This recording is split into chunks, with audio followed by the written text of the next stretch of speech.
Hi అండి. Chicken curry ఎలా చేసుకోవాలో ఈరోజు తెలుసుకుందాము. ముందుగా సగం అరకిలో చికెన్ తీసుకోవాలి.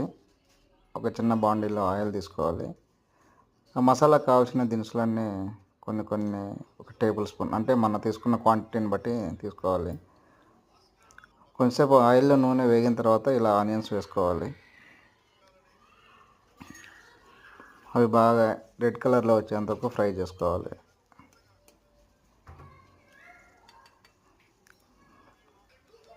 ఓకే. తర్వాత ముందుగా మనం చేసుకున్న అల్లం వెల్లుల్లి పేస్ట్ను దాంట్లో యాడ్ చేసుకొని బాగా ఆయిల్లో బాగా మిక్స్ అయ్యేలాగా ఇలా కలపెట్టుకోవాలి.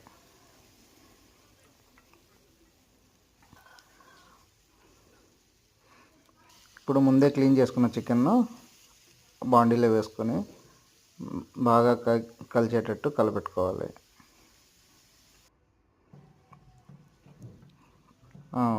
రుచి కోసం కొన్ని టమాటాలు, సాల్ట్, పసుపు వేసుకోవాలి.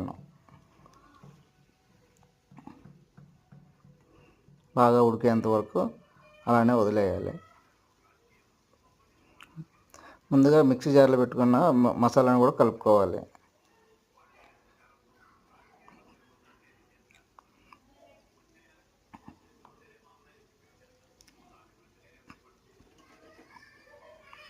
బాగా కలపెట్టుకోవాలి.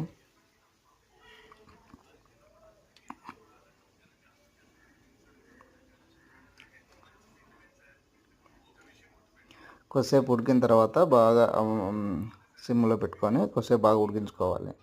గుమగుమలాడే చికెన్ కర్రీ రెడీ.